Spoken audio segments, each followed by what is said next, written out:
Okay, welcome. We are starting a new series today, but we're starting from book two because this is the best one to start on for our purposes, which is Understanding Korea, Book Two, History. This is published from Pyongyang, DPRK Foreign Languages Study House, Juche 105, 2016.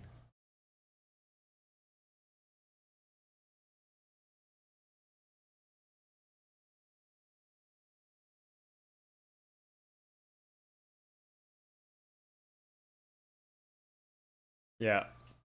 Yeah, it comes from DPRK, so keep in mind this is purely propaganda, unlike anything the West publishes, which is obviously not propaganda. Disclaimer. I'm doing a disclaimer like some other YouTubers. Am I doing it right? Put a like in the comment. Put a like on this video if I did it right. Okay, number one.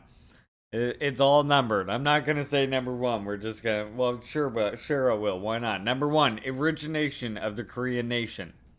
Koreans originated in the Taedong River basin, with the Pyongyang area as the center of the initial period of human civilization a million years ago. 2. Taedong River Basin. From olden times, the Taedong River Basin has had favorable conditions for human civilization.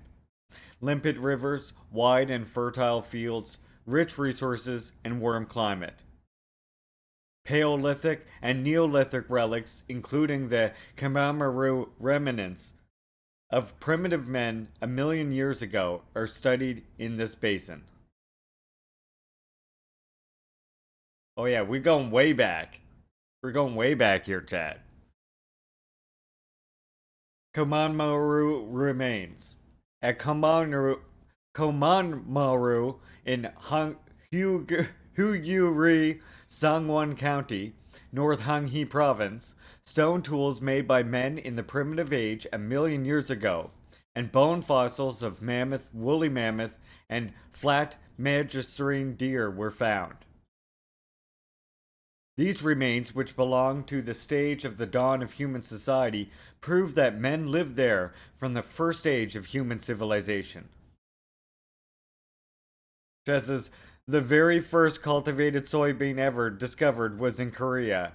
Boom, first soy boys, let's go.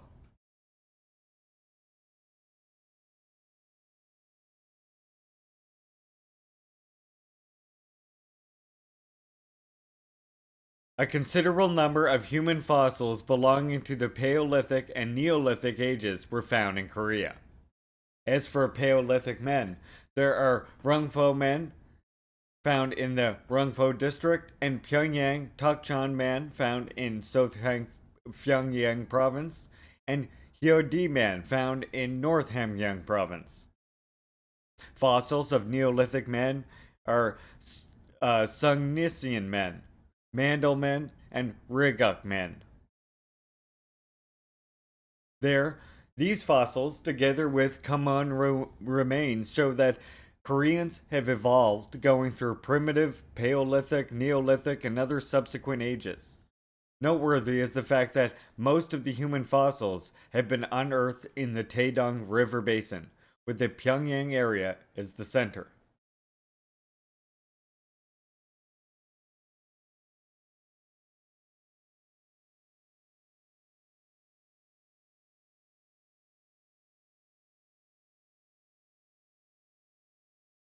Yep, Koreans have been on the peninsula pretty much. Of course I do. I have to talk I understand my pronunciation is terrible and I apologize before we continue going. Even in English, my pronunciation is terrible. Although I don't apologize for it in English. Just every other language I'm trying to pronounce in. Koreans have been on the peninsula pretty much for thousands of years. Yep. And I mean, we say that about First Nations too, and settlers uh, don't believe any native nations about that, but, you know, more and more science bears it out to be true.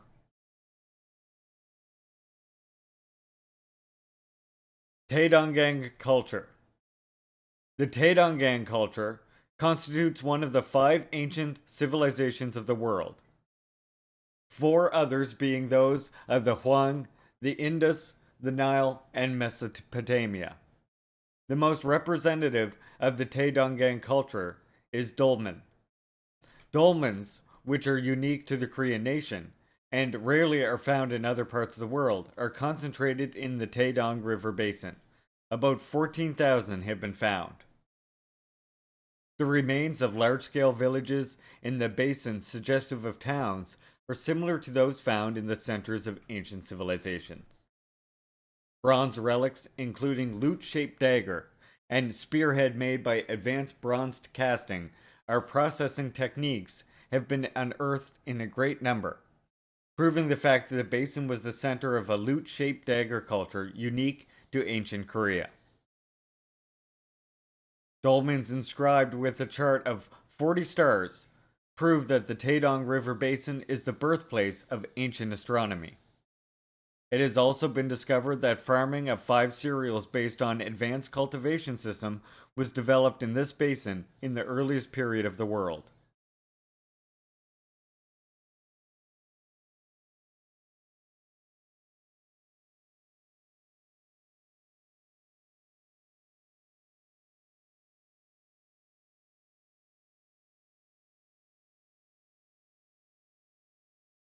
The first state of the Korean nation.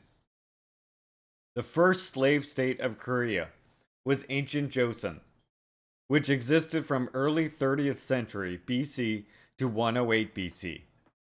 Its original name was Joseon, but to distinguish it from the feudal Joseon dynasty of the latter days, it is called Ancient Joseon. Joseon means a land of morning calm. Ancient Joseon occupied a vast area of Northeast Asia, with Pyongyang as its center. As an advanced slave state, it had even a written law, 8-point bans, bans and a well-regulated ruling system. The comma tripped me up for some reason. Its economy was developed. In agriculture, the major production field, 5 cereals, including rice, and even fibrous plants, including jute, were cultivated.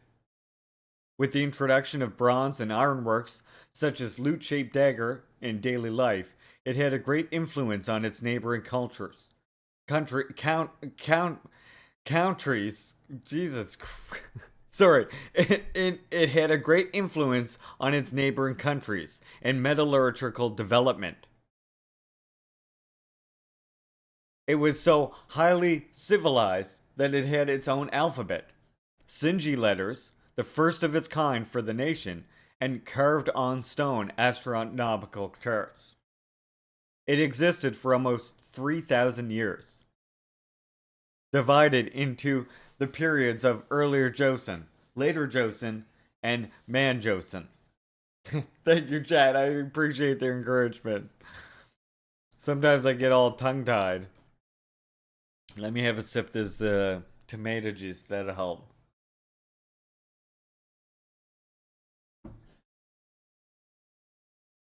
Founding father of the Korean nation. The man who established the first state and ushered in the period of civilization in the history of the Korean nation was Tangun.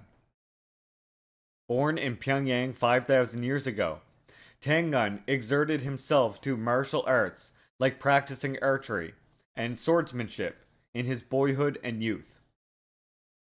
As a son of the chief of a tribal federation, he sought a way out of the socio-political problems inherent to the primitive tribal system.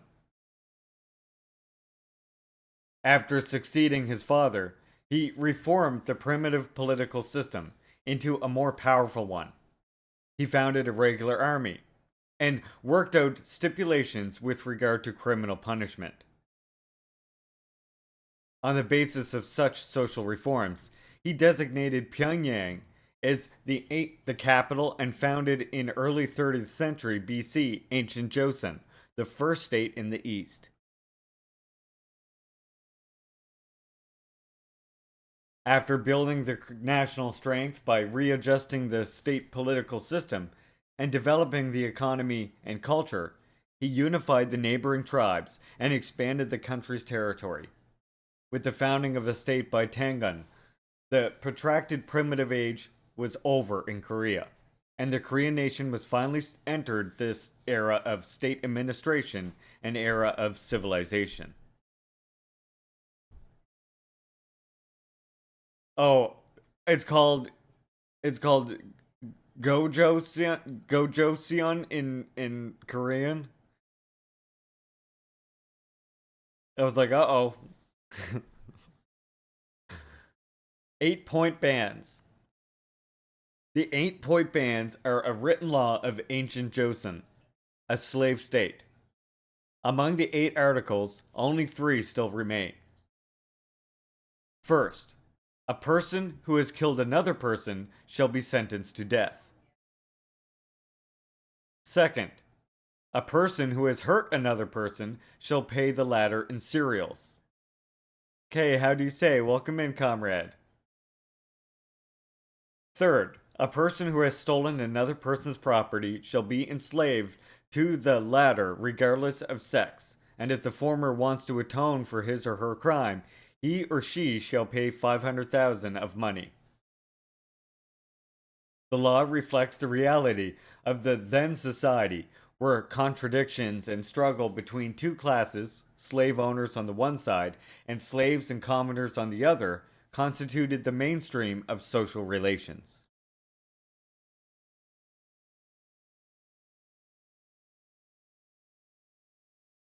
Sinji letters. Sinji letters were used throughout the areas where the Korean nation lived in the days of Tangun's Korea.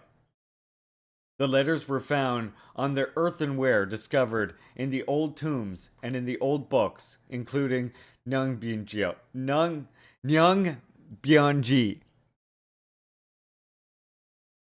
For a limited amount of remaining data, it is difficult to clarify their number and system, their sounds and grammar.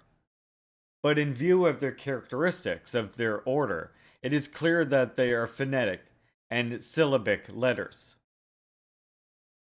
Sinji letters were of significance, not only in the development of the Korean language, written and spoken, and national culture, but also in the history of the alphabet in the East and the world.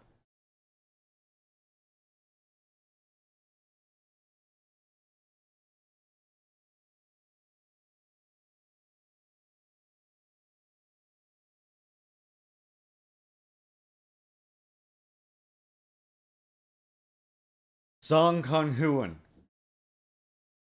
Gujinsu, a book from the times of Qin China, of Qin China, carries a song composed of 2nd century BC by Ru Oak, a female poet and musician of ancient Joseon. I asked you so earnestly, never to cross the river, but you were drowned to death. Where are you, my dear, and what would I become of?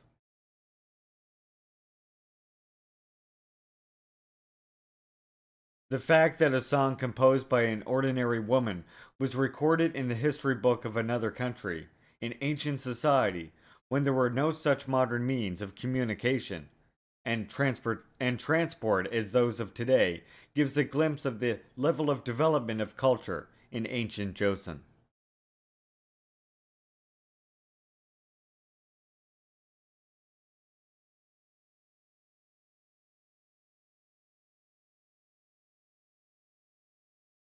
Slave states in addition to ancient Joseon. In addition to ancient Joseon, there existed such slave states as Puryo, Kuryo, and Jinguk. They were either tributaries of ancient Joseon or states separated from it. In the early 3rd century BC, a group led by Ko Jumong moved to Koryo from Puyo and founded Koguryo. Thus, the Ancient Age was finished in Korea, and the Feudal Age started.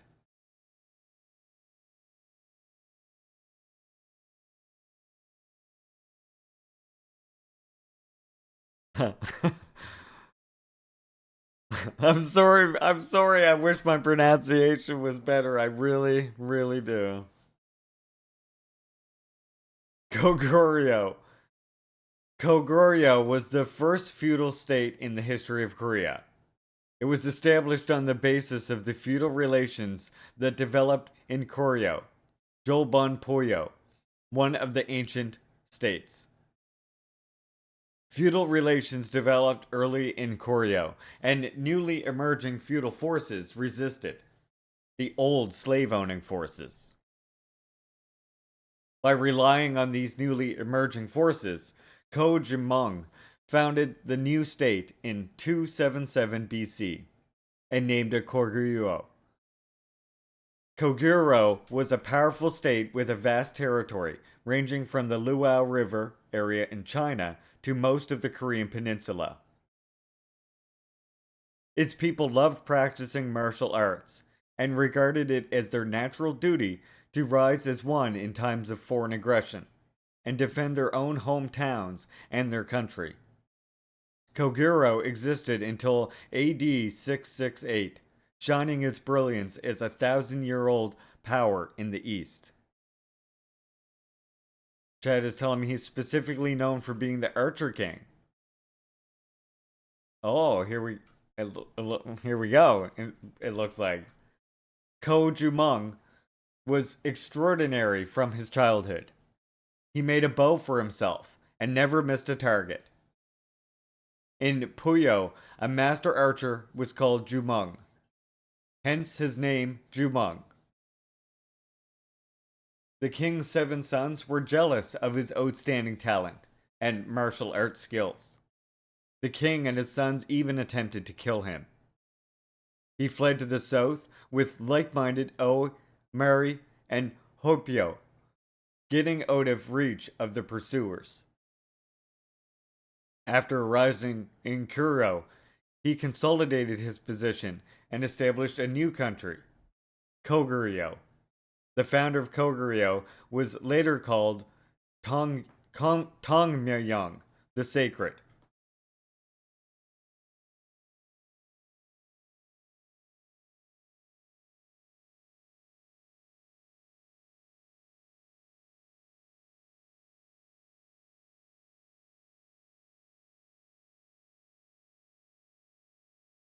When they talk of him making a bow, this is the bow.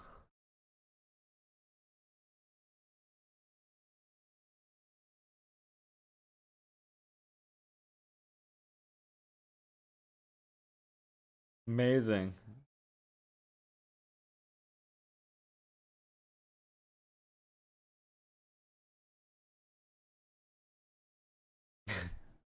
That's incredible.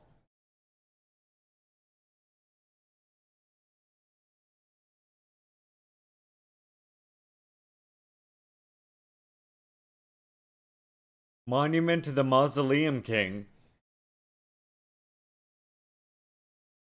Monument to the Mausoleum of King Kwangitho. The monument to the Mausoleum of King Kwangitho was built in 414 in praise of the 17th descendant of King Tongmyang. The 6.34-meter high monument is inscribed with the story of the founding of Koguryo by Ko Jumong, the line of succession to the throne, and the exploits by King Kwangitho for exalting national strength and expanding its territory in chronicle order of events. As one of the oldest inscribed monuments in Korea, and for the historical value of the materials inscribed on it, the monument is ranked as one of the most valuable cultural legacies in the East.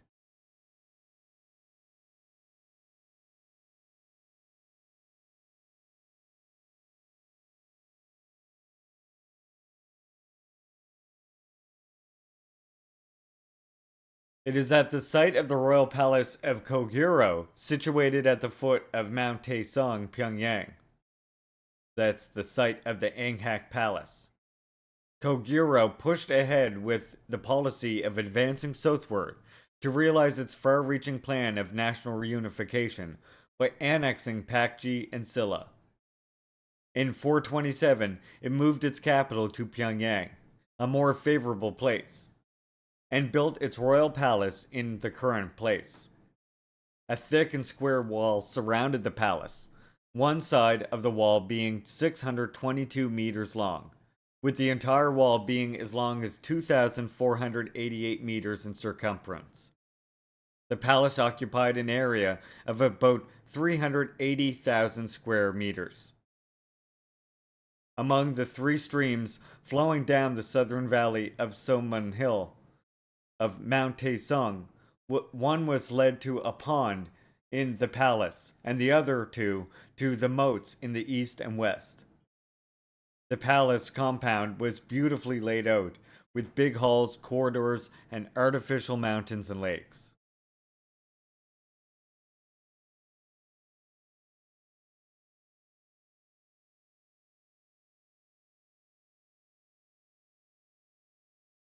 Taesongsan Fortress.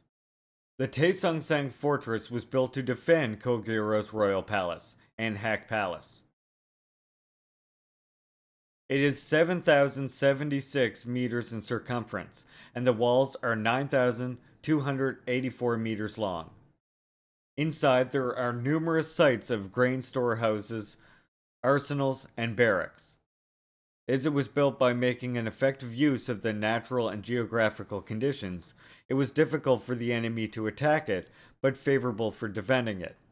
The walls were built by dovetailing processed quadrangular natural stones of certain sizes in the Mount Taesong and nearby areas.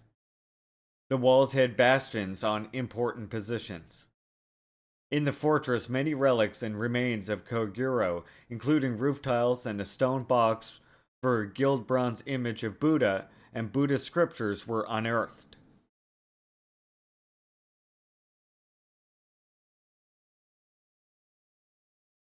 The walled city of Pyongyang. The Anghak Palace and Taesongsan Fortress were not adequate for the capital of powerful Koguro.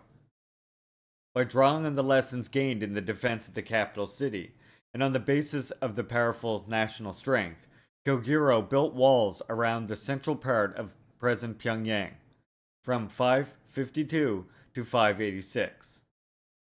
The walled city had Mount Kumsu at the north and was surrounded by the Taedong and Pothong rivers in the east, west, and south that served as natural moats. It was some 16 kilometers in circumference. Combining the advantages of walls on mountains and the plain areas, it was the invention by the people of Koguro.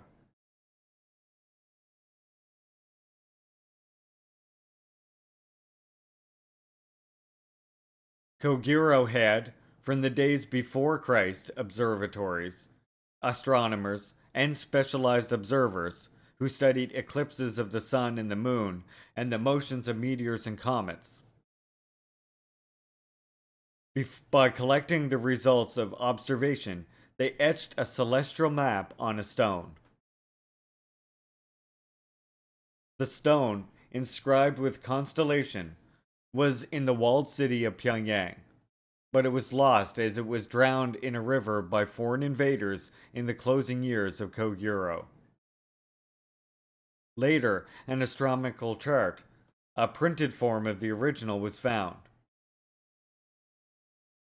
Holy crap. The map, Chonsangri Yol Chanbunyajodo, has been handed down up to now. This chart preserves almost all of the contents of the original. In the large circle in the middle of it, there are a constellation chart and various tables and explanations around it. The globe is reflected on a plane with the North Pole at the center. and 1,467 stars are positioned on 282 constellations. Holy crap. Also inscribed are the points of spring and autumn equinoxes, the coordinates of 28 fundamental stars, equatorial, zodiac, Arctic, and longitudinal circles, and galaxy. The astronomical chart is highly precise in content and is the oldest one of its kind in the world.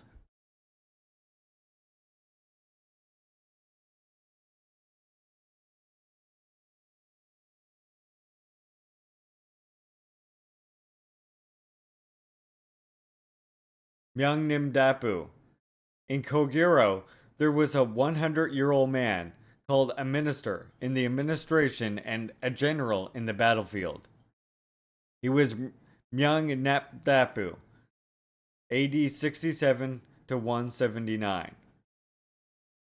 At the age of 100, he was appointed as the first ever minister in charge of the overall military affairs in the capital city and local areas.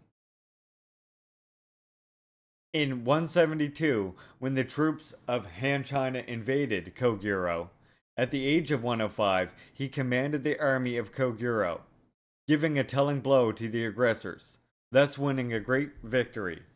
He died at the age of 112.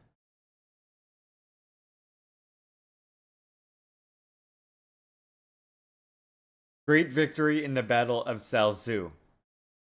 After the defeat of the first aggression on Koguro, the Emperor of Su China drove his large troops to reinvade Koguro in 1612. Koguro General Yuji Munduk went into the camp of the enemy troops all alone, learned their situation, and mapped out an operation plan to annihilate them through a luring tactic. Lured by this tactic, the Sui troops made an exhausting, long-distance march to reach Koguro's second capital, Pyeonghwangsung, which had already built up strong defenses. Their situation became worse because of the shortage of supplies. Sensing their circumstances, Uji Munduk sent a sarcastic poem to the enemy commander, making the enemy troops feel disheartened and giving them an excuse to retreat. When they were crossing the Shaosu River, the present Jiaozu River in China, in their retreat, the Koguro army ambushed them and dealt a telling blow to them. Among the 305,000 Sui men, those who fled as far as Luodong Fort, 160 kilometers away, numbered only 2,700.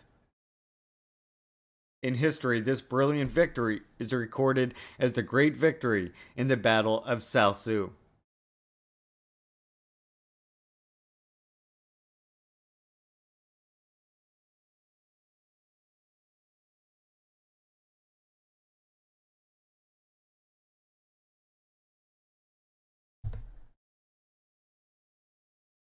Yan Kei-sun Mun. Well versed in military tactics and martial arts from his early years, Yan Kei-sun Mun looked sturdy and dignified. When the ruling circles of Koguro took the road of making concessions under the pressure of foreign forces and attempted to kill him on the charge of taking a hard line, he staged a coup on October 642, deposed the king and grasped power, himself becoming Mengjinji, de facto ruler. In 644, when Tang China openly declared invasion of Koguro, he fortified the defenses of the country and threatened the home front of the Tang forces by establishing friendly relations with Tuji. In 645, 647, and 648, when the Tang troops invaded Koguro, he commanded the army and people to victory. He also defeated their aggression in the 650s and the early 660s.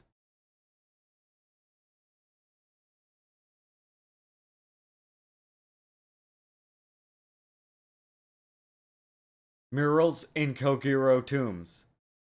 To the memory of deceased and in the belief that their souls were still alive, people of Koguro painted pictures on the walls inside tombs so as to create the living environment of the deceased.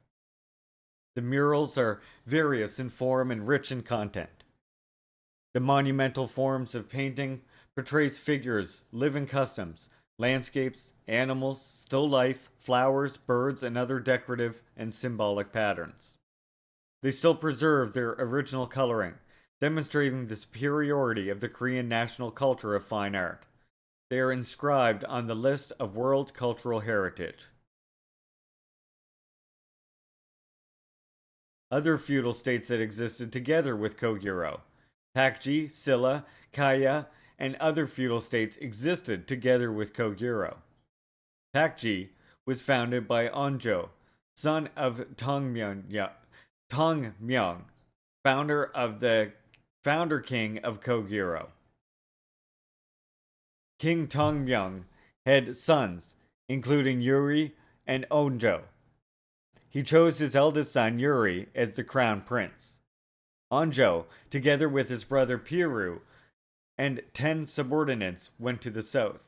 Many commoners followed him. He chose Wiryi Fortress in Hannam as the capital city and named his country Pakji. Founded as a small state in the mid 3rd century BC, Pakji annexed several small neighboring states and became an independent feudal country in the late 1st century BC. Pakji existed for hundreds of years till it fell in 660 due to an invasion by Tang China and Silla.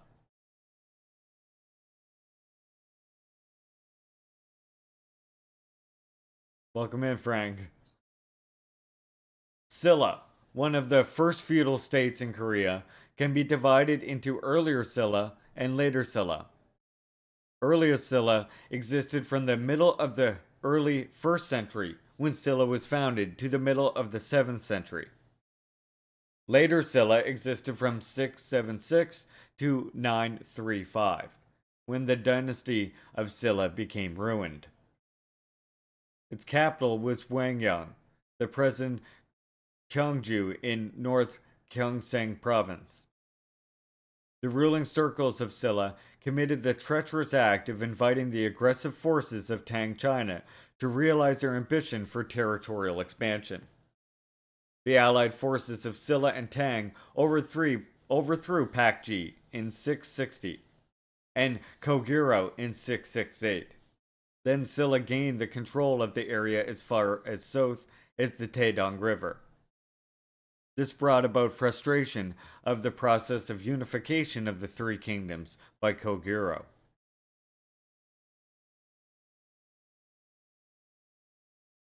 Solgo was a painter who was active between the late 6th century and the early 7th century.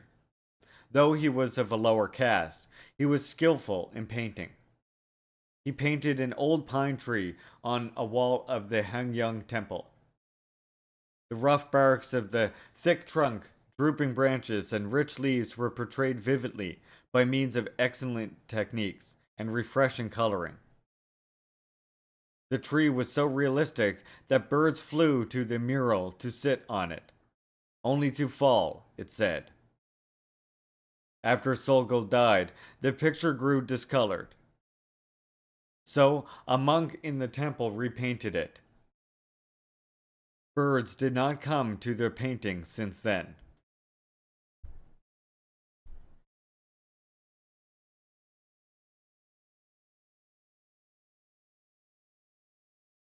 Kaegum is a musical instrument, unique to the Korean nation. If you've ever watched my intros here live, you've heard the Kaegum play Sea of Apples at Chol Pass, for example. It was invented by Uruk, a musician who lived in the early 6th century in Kaya, Kamgwan Kaya. It is called so for it originated in Kaya. The instrument is resilient, its sound is soft and elegant, and when performing it, the performer looks rhythmic and elegant. This conforms to the emotions and tastes of the Korean nation. Its structure is simple, and it is easy to adjust the sound by means of movable bridges. It is also easy to learn and varied in performing methods, so it has been a popular musical instrument loved by the people.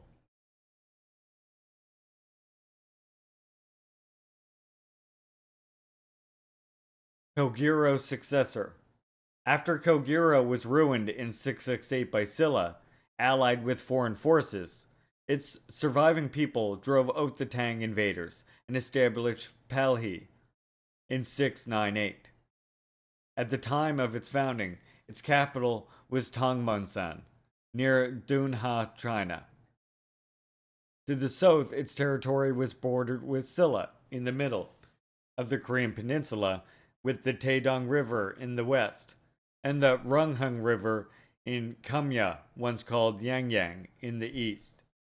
And to the east, with the whole eastern coastal areas as far as the maritime territory of Russia. It also occupied the whole area from the lower reaches of the Lao River to the areas of the Heilong and Songhua River in China. Existing for 230 years, Palhi demonstrated itself as Heidong Sungguk, or a flourishing country in the east. Its first king was Tae-jo-young.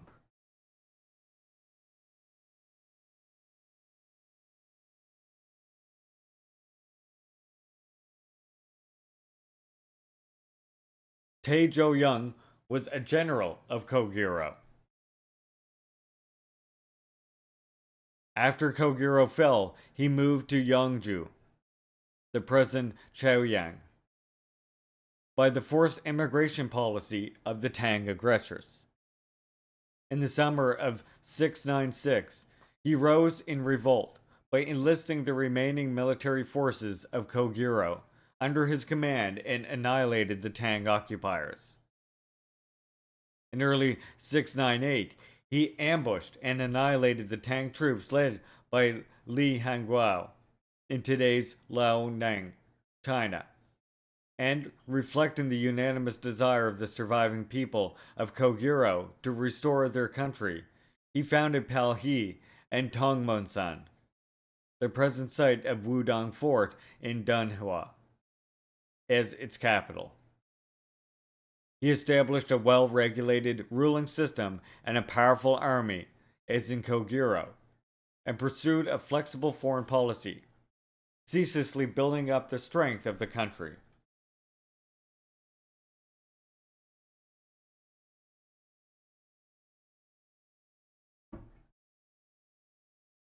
Sangyang Stone Lantern. The Sangyang Stone Lantern is at the site of the temple number 2 in Sangyang, the present Nangang County, Heilongjiang Province, China, the capital of Palhe. It was originally 6.3 meters high, built neatly as if it was made with a piece of dark blue lava.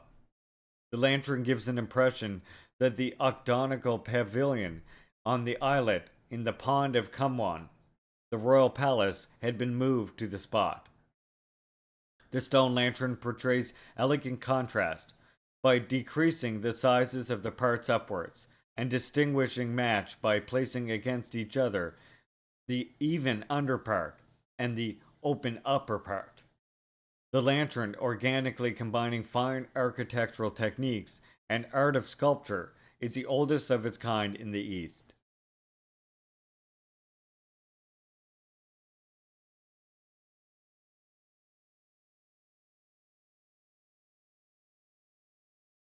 The first unified state in Korea was Koryo. Koryo, founded in 918 by Wang Kong, achieved oneness of the blood and culture of the Korean nation by annexing Silla and later Pakji in the middle and south of the Korean peninsula and embracing the surviving people of Palhi. As a unified state, Koryo became widely known to the world for its strong national power and advanced culture. The appellation of Korea originated from Koryo. Koryo existed for about 500 years till it was overthrown in 1392.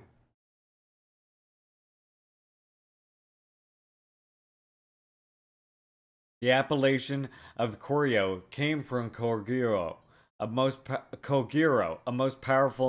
most powerful state in the history of the Korean nation. It reflected Koryo's aspiration to succeed and realize Koguro's desire of unification of the Korean nation, and thus built a country as powerful as Koguro. Wang Khan, a feudal magnate in the Songgek Kaesong area, in the middle of the Korean peninsula, collaborated with Kang Yi, leader of the rebel forces. In 918, he led a coup and overthrew Kang Yi, a tyrant, and established a new dynasty. He named the new kingdom Koryo, indicated that it was the successor of Koryuro, and pursued the policy of national unification. He reconciled with Silla and took a hard line towards later Pak Ji by intensifying military offenses. He pursued the policy of recovering the territory of erstwhile Koguro in the north, of the Taedong River, and embracing the surviving people of Palhi, who immigrated to Koryo. In 935, he annexed Silla peacefully. In 936, he defeated later Pak Ji by force of arms, thus achieving the cause of territorial unification.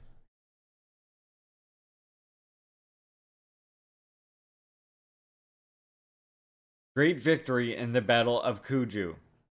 Despite 2 rounds of defeat, King Chengzong of Khitan drove a 100,000 strong force in December 1018 to invade Koryo.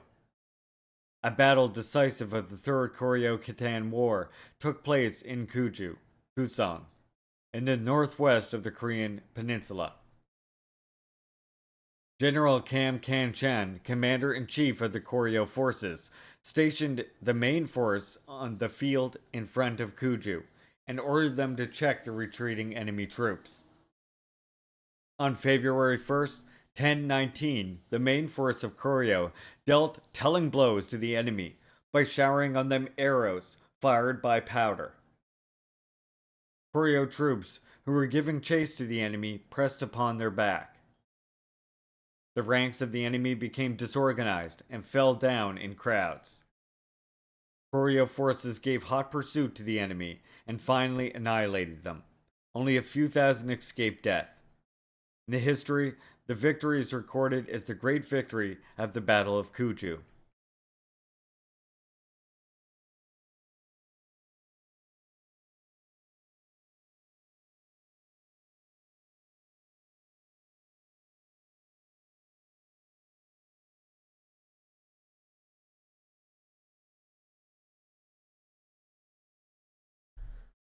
One second here. I'll continue. From his childhood, Kang Kam-chan, 948 to 1030 to 1031, liked learning and was gifted, honest, simple, and frugal. The man of small build was decisive and stringent in everything. These dispositions of his were displayed fully when he was leading the struggle of the Koryo people against the Khitan aggressors. In November 1010, Khitan invaded Koryo for the second time with a 400,000 strong force. Kang Kam-chan resolutely rejected the capitulationist proposal by the ruling circles of Koryo, put into practice his own opinion that victory could be won if Koryo forces were rearranged properly, and contributed to the victory in the war. When Khitan invaded Koryo for the third time in December 1018, he concealed his forces in ambush near Hangjuan and Amnok River, and had a barrage built. When the main force of the enemy arrived there, he had the barrage removed and a general offensive launched. According to the strategic plan of the general, the Koryo army gave the Khitan forces a devastating blow in Kuju through the encircling operation in February 1019. Of the 100,000 strong forces, only a few thousand escaped death.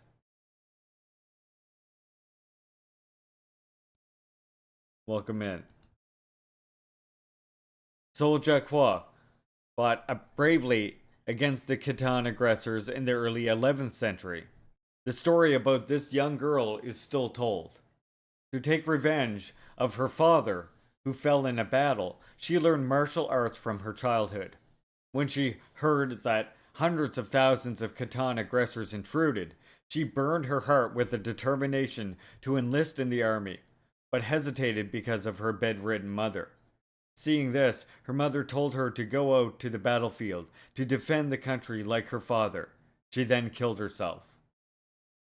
Charged with her mother's wish, Stole Jacqua, dressed in man's clothes, enlisted in the unit led by General Kang Kam Chan. She would fight in the vanguard in battles. When she fell in a battle, people knew that the courageous soldier was a girl. Encouraged by horror, the Koryo forces redoubled their spirit and wiped off the invaders.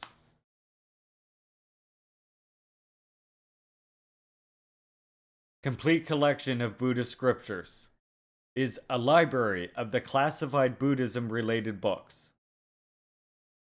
Printed in Koryo in 1251, it consists of 1,539 parts in 6,793 books, and 80,000 wooden blocks were used in printing it. The printing blocks are made of Megalith thunberry, oak, and white birch. Each block, 69.6 centimeters long, 24 centimeters wide, and 3.7 centimeters thick, has 22 lines and 14 letters on each line. The four corners of the block are framed in brass belts, which are fixed by nails. Wooden bars are attached on both ends to prevent twist. The surface is lacquered to prevent it from being rotten or eaten by a moth. Inscribed with Buddhist doctrines and their interpretation, biographies of well-known Buddhist monks, and so on. The 80,000 blocks show the high level of the then printing techniques of Koryo, as one of the valuable cultural assets of the nation. They are kept in the Poyon Temple in Hangsun County, North Pyongyang Province, in the northwestern part of Korea.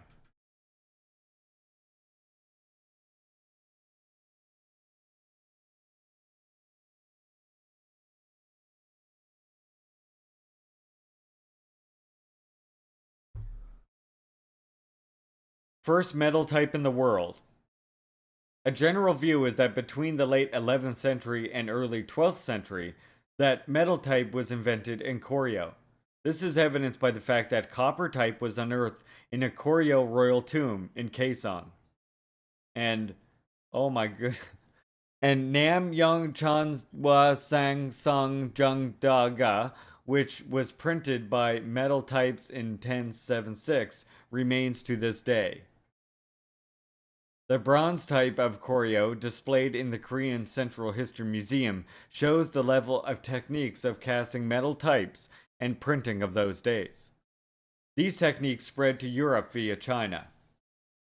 In 1466, Johannes Gutenberg of Germany invented molds to get lead types and started printing in Mainz by using these types, 300 years after metal types were made in Koryo.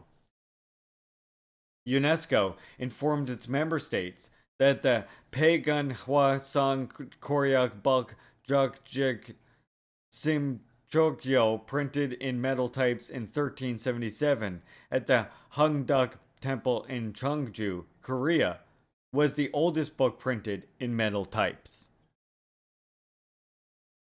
In 1972, it displayed the book at a general exhibition of history of books held in Paris, France, as an event of the International Year of Books.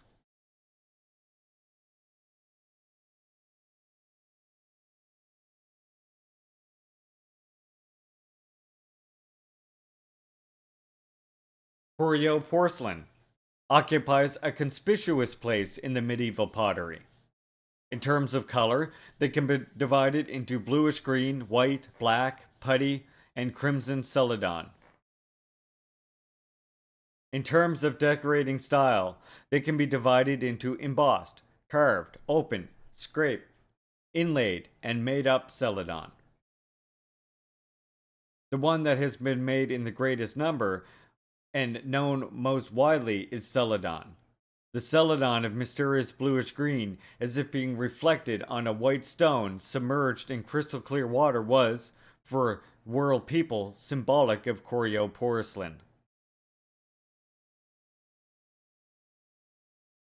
For an organic combination of its outstanding color and pattern and fresh shape, the elegant and refined celadon is valued and treasured all over the world.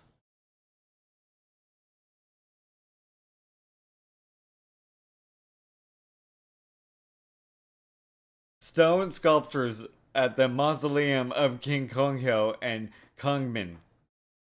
The mausoleum of King Konghyo and Kongmin, 1330 to 1374, the 31st king of Koryo, is comprised of two tombs: Yunrung, tomb of the king, and Jungrung, tomb of the queen. From 1365 to 1372, the king personally supervised the building of the mausoleum. There are various stone sculptures at the mausoleum, and conspicuous of them are stone statues of civil and military officers. The 4 statues of civil officers and the other 4 statues of military officers, differing from each other in conformity with the characteristics of civil and military officers, demonstrate their formative and artistic beauty. Most superior among the old stone works of art that remain still today, they showcase the outstanding, formative, and artistic talents of the Koryo people. Return of the expeditionary force from Weihua Island.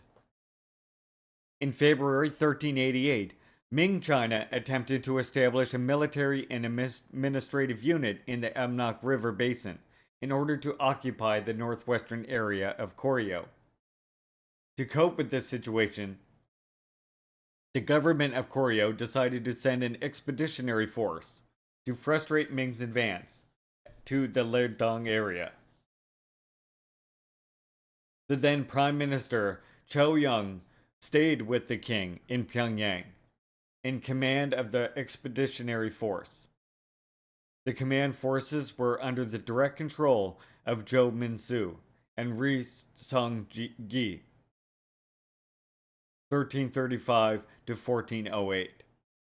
However, Ri Song-gi disagreed from the start with Chou Yung, claiming that attacking a big country by a small country was an act of running against moral principles, and that mobilizing military troops in the summer was not appropriate in view of the season. He withdrew his troops in Weihua Island at the estuary of the Amnok River and attacked Kaesong. This led to the end of the 500-year-long history of Koryo.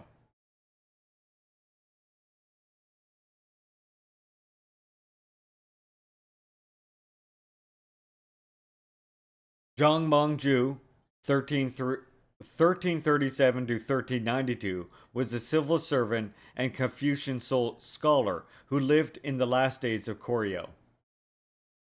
Even after Ri Song-ji gasped power, after the return of the expeditionary force of Weihua Island in 1388, he was still a member of the Privy Council and then Prime Minister. Unable to slight Zhang Mengju's political and social influence, Ri Song-gi tried to take him to his own side in the plot to usurp the throne.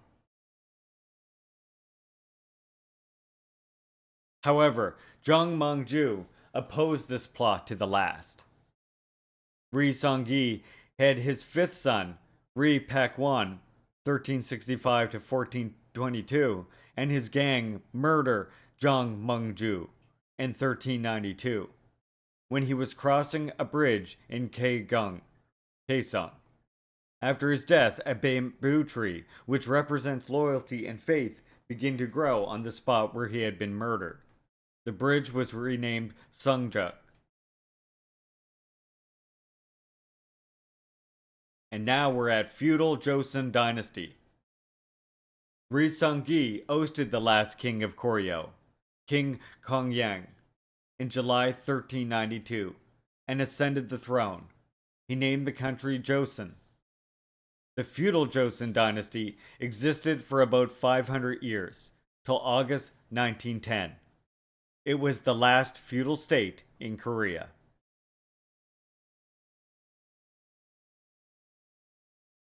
The first rain gauge in the world was invented in Korea in 1441. A round vessel placed on the stand collected rainwater to measure its amount. Such a gauge was installed in the yard of every central and local official building. In the capital, it was made of iron or copper. In other regions, it was made of ceramics or earth. In Italy, they measured the depth of rainwater in 1639. About 200 years after, Korea established a system of setting up rain gauges and recording the rainwater nationwide. Take that, you fucking Italy. That's right. Fuck you, Italy.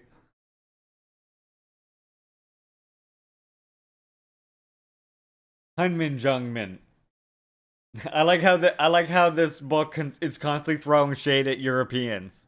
It's like, yo, this was done here 200 years before you fucking Eurotrash did, before you Eurotrash fuckers did this. I love that.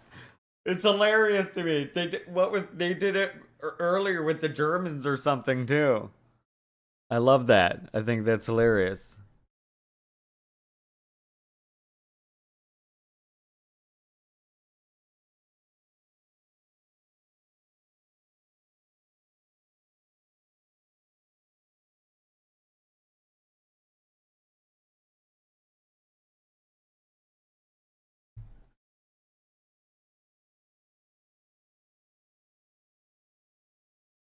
Hunminjeongeum.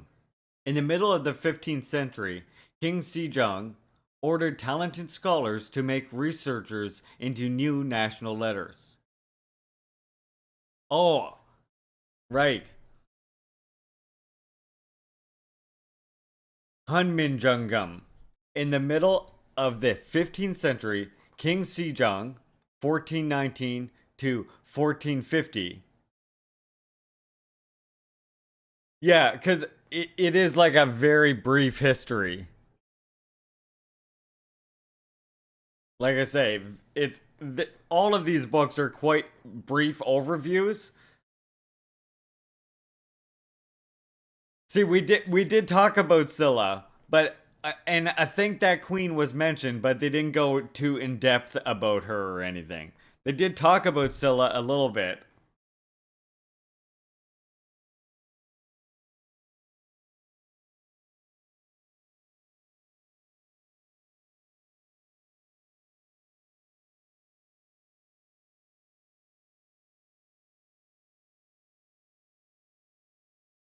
She was like the second ever queen regent in Asia.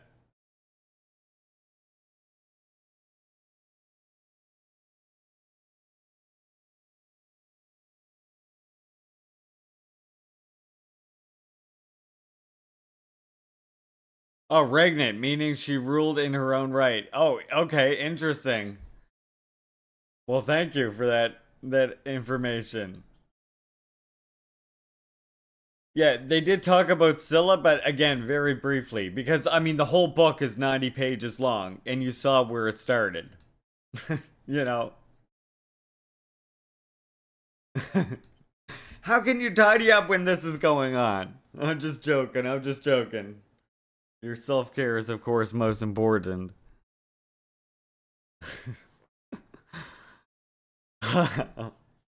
Okay, number 45. Hunminjeongeum. In the middle of the 15th century, King Sejong, 1419 to 1450 in reign, ordered talented scholars to make researches into new national letters. Thus, in January 1444, Hunminjeongeum, or correct sounds to educate the people, was invented. It is superior to all other letters of the world. As a system of phonetic symbols, it can denote any sound. It is based on scientific principles, and it is easy to learn. UNESCO designated Hunminjeongeum as an asset of the world and advised nations without their own letters to introduce it. Yeah, as they're talking about right here, considered like linguistically perfect for like being able to demonstrate the phonetic sounds.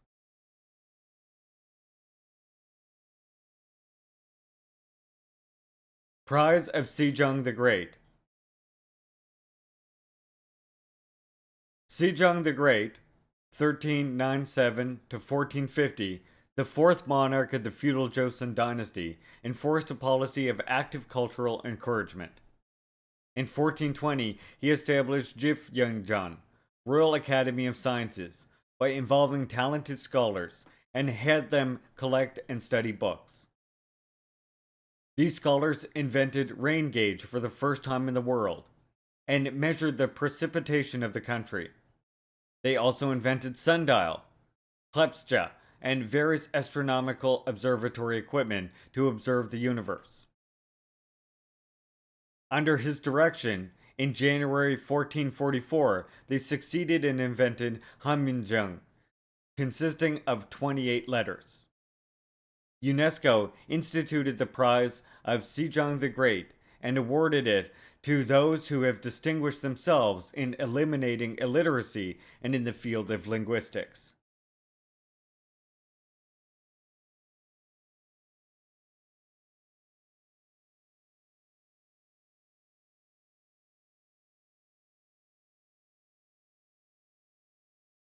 There's a replica of the rain gauge of his at the palace in Seoul. Yeah, he invented a bunch of stuff for farmers and peasants. Yep. Three major books on Koryo medicine. Oh dear. Hongya Gak Jip Sung Bang, Yubjung Yubang Yuji, and Tonggu Gyalkyam are the three major books on Koryo medicine. I am so sorry for that. Yabjip Sung Bang, whose compilation started in 1431 and finished in 1433, classifies illnesses into 959 kinds and gives some 10,700 prescriptions, 1,500 methods of acupuncture and moxe cadre, and 693 species of medicinal herbs. Ubangrechi of 365 volumes, compiled between 1443 and 1445, is a colossal collection of clinical experiences gained in the East up to those days. Tongwa is an encyclopedic book on Koryo medicine containing the abundant medical achievements made in Korea up to the early 17th century. It was written by Ho Jun in 1610 and published in 1613. Compared with the medical books of the same kind, it is more scientific and reasonable in its structure.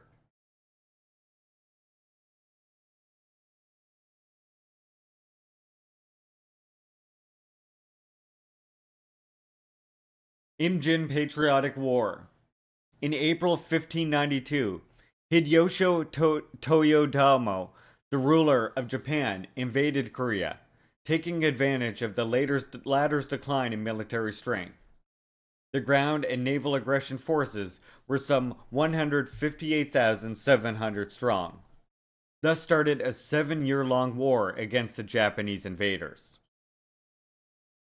As it started in the year of Imjin, 1592, it is called the Imjin Patriotic War. Patriotic generals and people of Korea, including Ri Sun-sin, Hwan Ril, Kim Ung-sol, and Abbot So-san, launched an vigorous armed struggle against the enemy. Among them were Kaesong girls, like Kei Wol-hung and Ron Kei, who, though underprivileged, sacrificed their lives for killing the Japanese generals. In 1598, the Korean people finally drove the Japanese aggressors out of the country.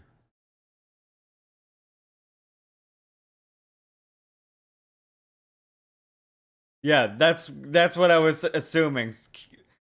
Kisiang is a courtesan, so basically they go to their tents to sleep with them and then stab them. That's what I figured was happening. What was by the time I got to the end of that paragraph, I figured that's what was happening. Yeah, thank you, comrade.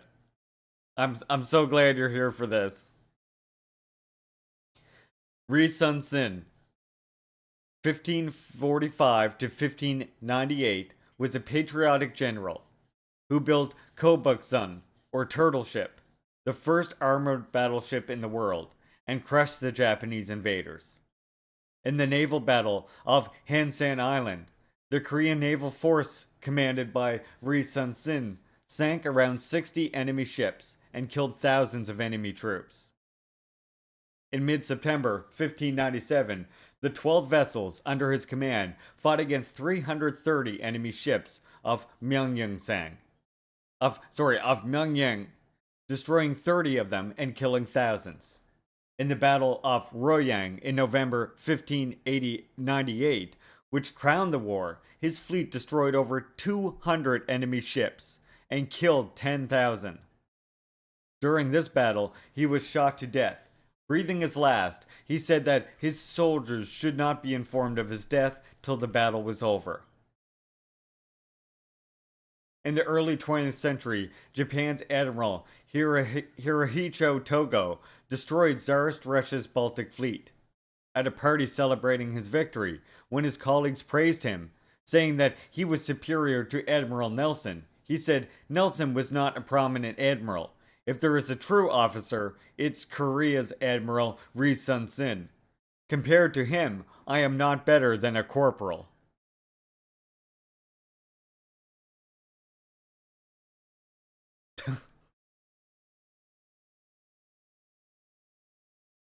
Kobuksun, or Turtle Ship, is the first armored battleship in the world, built by the Korean people. Already in 1413, they built and tested the ship.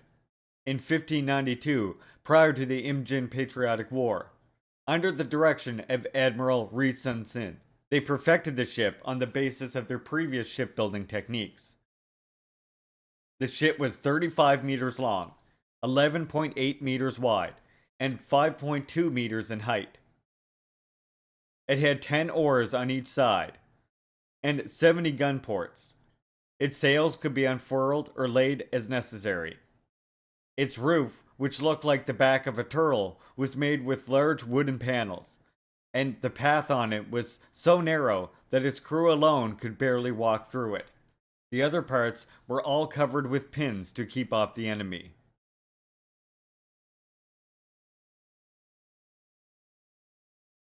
Kobuksun demonstrated its might to the full in several naval battles during the Imjin Patriotic War.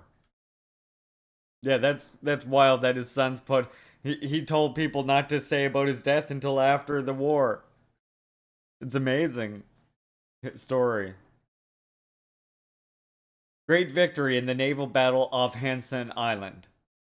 Under the command of Admiral Ri Sun Sin, the Korean Navy held the command in the South Sea of Korea in the initial period of the Imjin Patriotic War.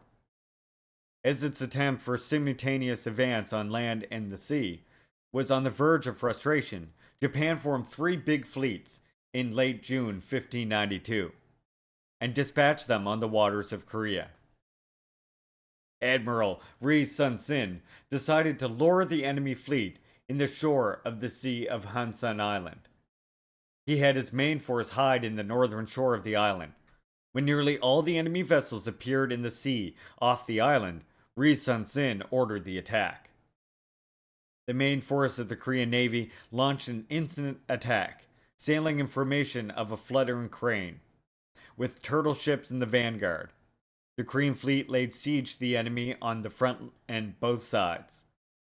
In this battle, 59 out of 73 Japanese vessels were sunk, and thousands were killed. The Korean people are proud of this victory, calling it the great victory of the naval battle of Hansan Island. You've been to Hansan Island, says our comrade Julia in chat. Hell yeah.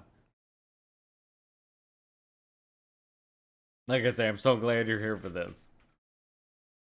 Kwak Jae-u.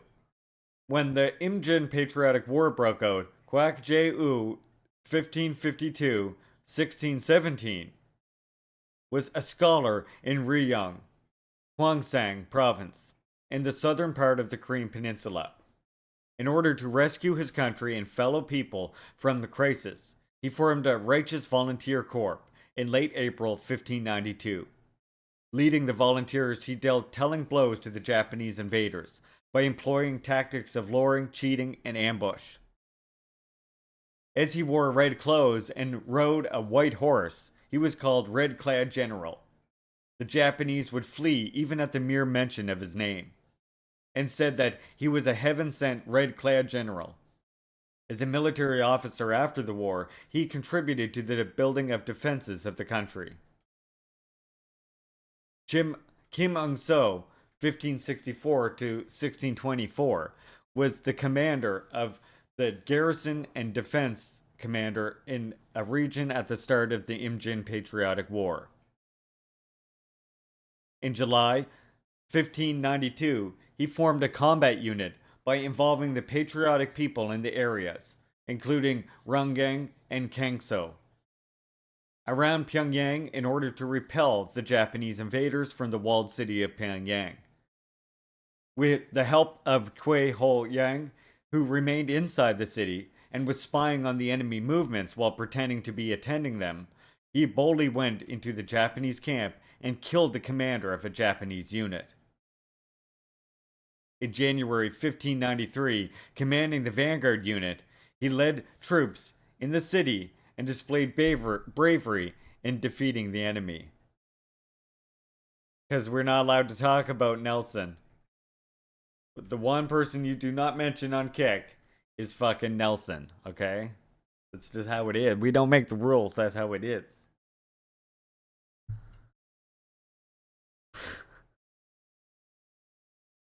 Kwei Wal-hyung.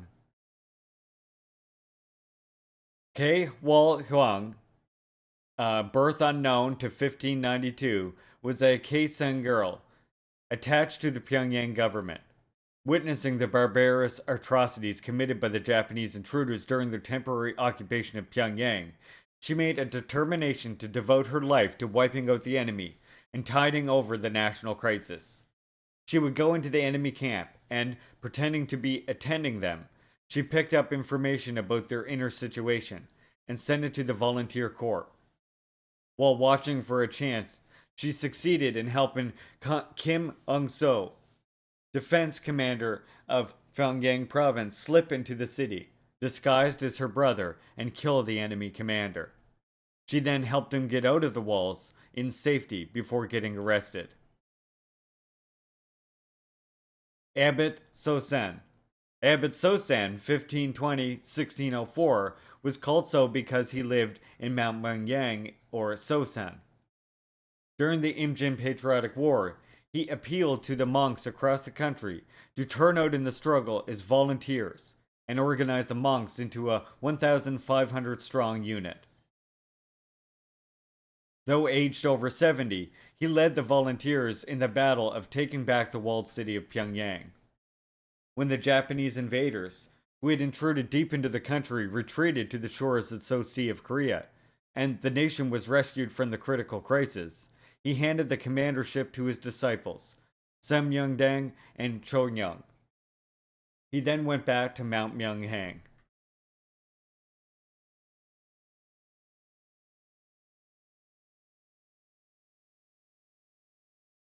After the outbreak of the Imjin Patriotic War, Semyeongdang, 1544 to 1610, organized a righteous volunteer corps with some 700 monks in the eastern part of Korea in response to the call of his mentor Abbot Sosen. In support of his mentor, he led his unit in the battle of the walled city of Pyongyang and won victory by attacking the retreating enemy. From the spring of 1594, he was engaged in diplomacy. He went into the enemy camp several times. He met the enemy commander Cato and frustrated his impudent demands by driving him into a tight corner. When Cato asked him what was deemed a treasure in Korea, he answered, "Your head is."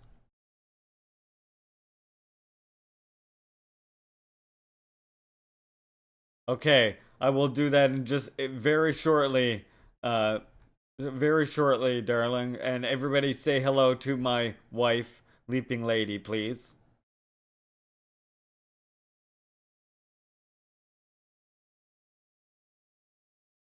When Cato asked him what was deemed a treasure in Korea, he answered, "Your head was." In 1604, after the Imjin Patriotic War, he went to Japan and held peace talks with Ieyasu Tokioka, commander-in-chief of the aggressor forces, and brought back thousands of kidnapped civilians with him. This is what Kim Il sung had to say about those courtesans, by the way. To be quite frank, at first I considered their female presence on the field as unnatural. The thought of their tender physical constitutions, which, in my prejudiced opinion, would be unable to withstand all the hardships of guerrilla warfare, stood uppermost in my mind. Of course, we were aware that in history some women had amazed the world by battle exploits they had performed when destroying aggressors or had given rise to fascinating anecdotes. The exploits of Qi Wol Yang, a renowned Pyongyang Kaesang, who participated in the beheading of Konishi, a commander of the Japanese invaders, and of a woman patriot, Ran Ke-jing, were well known. I love that. Kim Il sung was ahead of the time. Yeah, Kim Il sung was a feminist who fully advocated for women to be involved in armed struggle compared to his contemporaries. Absolutely. Yes, everybody say hi to my wife, Leaping Lady, please. And soon I will smoke a joint for her, so maybe everybody type 420 for her as well. I'm just going to go a little bit further in this book, and then we're going to read the rest of it next time, and we'll be in the more modern era. So first, let's just do number 57, Monument to the Great Victory in Pakwan. The monument to the Great Victory in Pakyang was set up in 1708 in today's Rimyeong-ri, in the city of Kimchek, North Hamgyong Province, to the memory of the Great Victory by Jungmunbu-led volunteers, who defeated the Japanese invaders in the areas of Hangwon in Hamgyong Province during the Imjin Patriotic War. This victory, together with the victory in the Battle of January 1593 to win back the walled city of Pyongyang, constituted a turning point in the war. Having occupied Korea in the early 20th century, the Japanese imperialists shipped the monument to Japan so as to obliterate the Korean people's patriotic anti-Japanese sentiment. 100 years later, it was brought back and set up on its original site.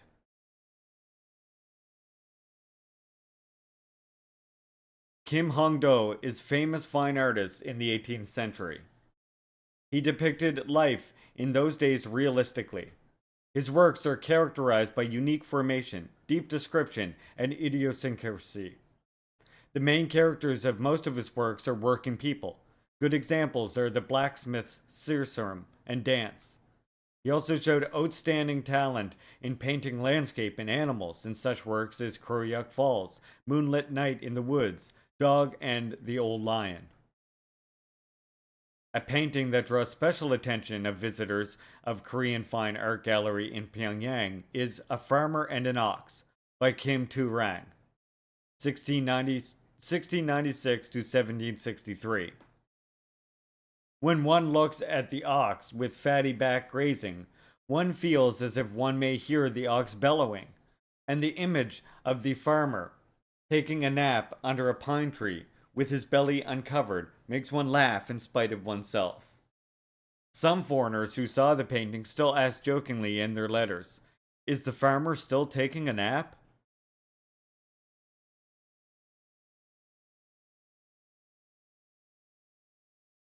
Pak Ji-won. Pak Ji-won, alias Pak Yon-am, 1737-1805, was bereaved of his parents when young and grew up under the care of his grandfather. He was so weak that he started learning later than other children, but he studied hard, thus acquiring versatile knowledge. He was outstanding in literature in particular. His typical works are Tale of Scholar Ho and Tale of Nobleman, and Reprimanded by a Tiger, in which he laid bare the parasitic life of corrupt ruling circles and criticized them, and sympathized with the miserable life of the working people. He was widely known as a prominent advocate of the Silhak, practical science school. While touring China as an attendant of an envoy, he wrote a travelogue, Rihe Diary.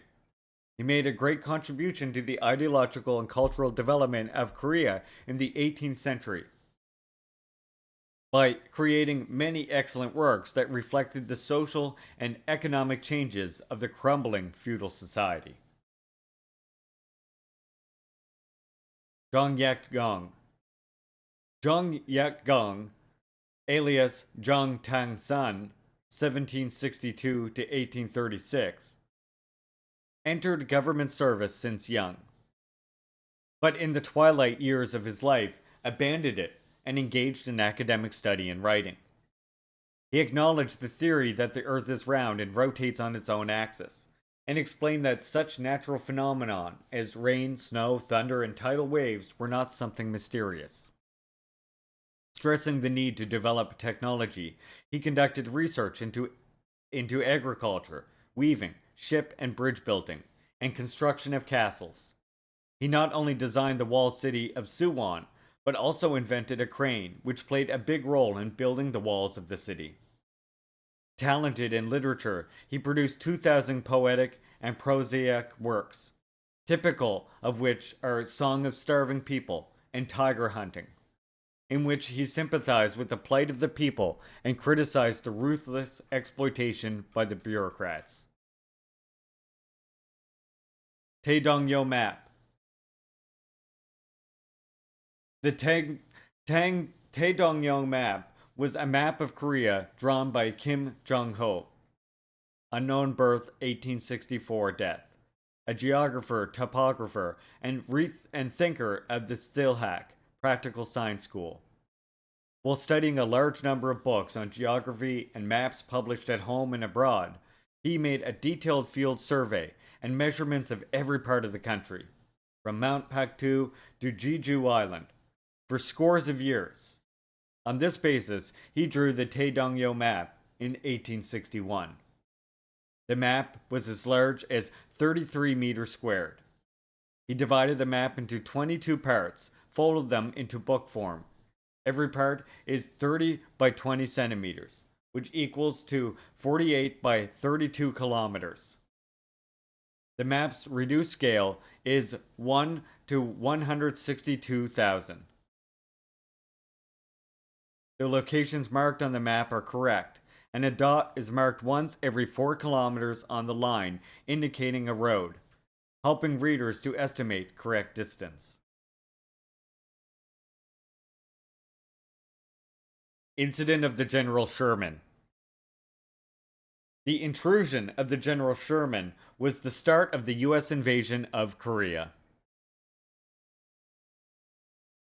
Armed with 4 cannons and carrying 90 combat personnel, it stole into the estuary of the Taedong River on August 16, 1866.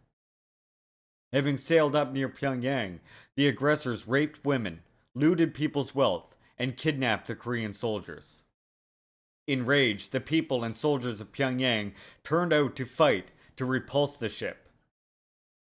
On September 2nd, the people of Pyongyang sent fire boats towards the aggressor ship from upstream by using the low tide. At the same time, the soldiers of the Pyongyang garrison fired a volley of matchlocks and arrows. Fireboats collided with the General Sherman, and it was enveloped in flames. Finally, it submerged beneath the Taedong River.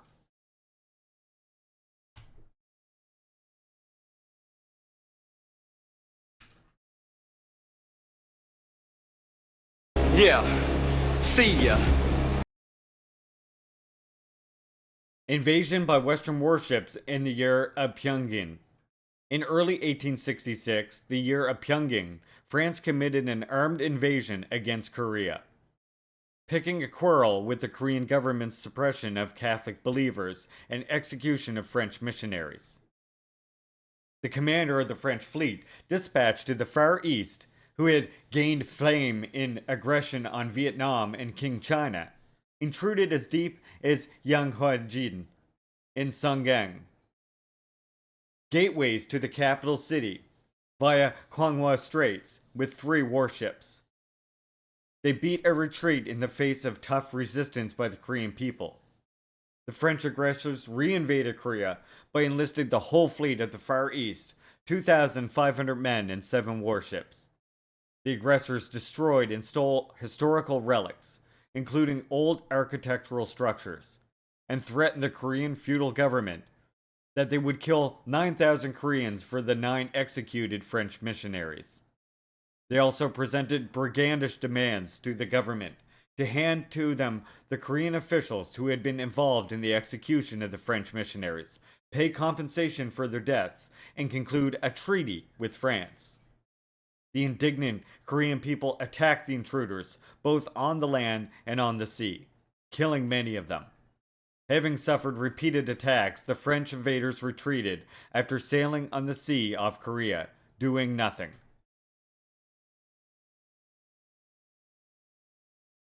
Incident at Shenandoah. Far from drawing a lesson from the incident of the General Sherman, in 1866, the United States dispatched the aggressor ship Shenandoah into the territorial waters of Korea. In March 1868, commanded by Lieutenant Colonel of the U.S. Navy, carrying 230 men and armed with 9 cannons, including a high-caliber cannon, it sailed up and down the Sea of Hanghi Province and southern part of Changchun River, firing bullets and shells at random and watching for a chance to intrude into the Taedong River. With a view to attack Pyongyang, the ship started sailing towards the estuary of the Taedong River on April 7th. The volunteers and soldiers who had been defending the Tongjing battery fired a volley at the enemy ship. Frightened by the sudden attack, the ship dared not to resist and fled. Next day, the aggressors landed on Priyon Island, committing violence against the inhabitants and forcing them to convey their letters to the government before fleeing. Attempted exhumation of the tomb of Prince Namyun. When Shenandoah was committed military provocations and acts of plunder in the estuary of the Taedong River, the United States dispatched some 300 gangsters aboard an aggressor ship to China, to the Asan Bay, in the West Sea of Korea, in accordance with an already made operational plan.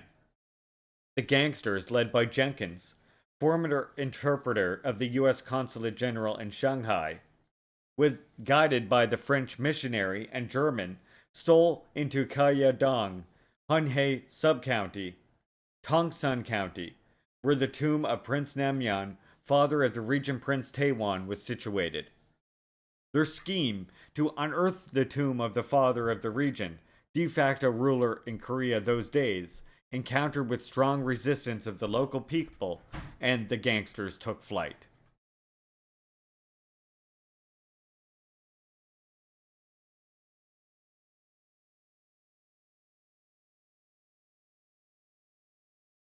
In early April 1871, in the year of Sinmi, the U.S. minister resident in King China and the commander of the U.S. Asian Fleet intruded into the territorial waters of Korea with 1,230 men and 80 cannons, aboard 5 warships.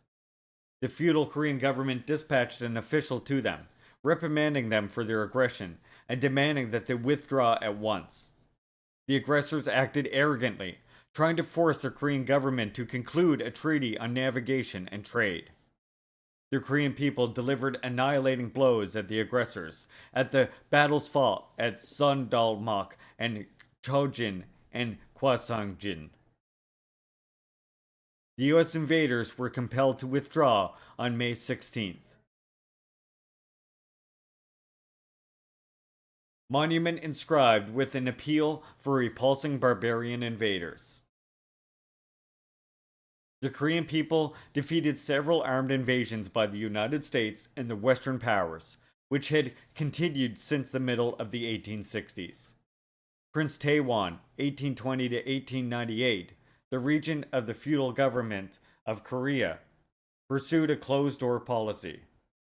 With a view to defending the feudal state and system from the invasion by the US and the Western powers, riding on the crest of the people's elated spirit of opposing the aggression, he, on April 25, 1871, issued an order to erect monuments inscribed with an appeal for repulsing barbarian invaders in the capital and provinces across the country.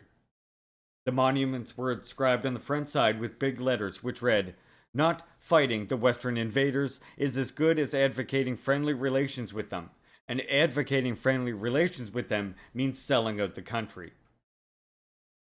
Its side was inscribed with small letters, reading, "This was written the year of Pyeongjin, 1866, and inscribed on the monuments in the year of Sinmi, 1871, for the monuments to be erected in every part of the country. We seriously warn this to the coming generations." The Regent Prince Taewon. In December 1863, when foreign invaders were scrambling to occupy Korea, Prince Hongsun Rihaung, 1820 to 1898, father of young Emperor Kojong, 1852 to 1919, was honored with the title of Taewon and became the regent.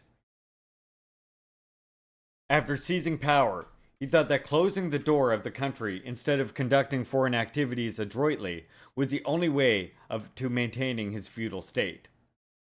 In his pursuit of a closed-door policy, he first of all took the state of measure of forbidding the infiltration of Catholicism and the expansion of his religious influence. Entering 1866, regarding Catholicism as heresy and negation to Confucianism, the ruling ideology of the feudal Joseon dynasty, he started an overall repression over French missionaries and Korean Catholic believers. He rejected the demand by the capitalist powers to open up the country to foreign trade and adhered to the policy of closing the country and resisting the foreigners' armed invasion. When the U.S. aggressor ship General Sherman intruded into the Taedong River in 1866, he took a hardline stand towards the U.S. invaders, riding on the crest of the struggle of the patriotic people. In 1871, when the United States, demonstrating its huge armed forces, forced the feudal government to conclude a treaty, he answered it with a more thoroughgoing closed-door policy. His policy gave some help to Korea, which had not carried on the bourgeois revolution, in checking the aggression by capitalist powers, and defending the sovereignty of the country in the short term, but was unable to fundamentally resolve the basic contradictions of the feudal system, which was on the brink of collapse. During his ruling period, the crisis of feudal system and class contradictions grew more intense. When Queen Min and her clique secured power after Prince Taewon resigned in late 1873, the foreign policy of the feudal government was changed into that of opening up the country for the foreigners. And thus, we will enter a new period, starting next week, when we begin with the incident of Eunyo. If you enjoyed this read, please think about hitting the like button on this video, subscribe to my channel for more reads like this, and yeah, this is the first of this Understanding Korea series we will do, which will set up the history of Korea and its indigenous government, the DPRK, and then we'll be able to learn more about it from there. Its politics, its economic policies, its human rights policies, so on and so forth. So that's part one. I hope you enjoyed it. Red salute. Come join me on Kick. Links in the description.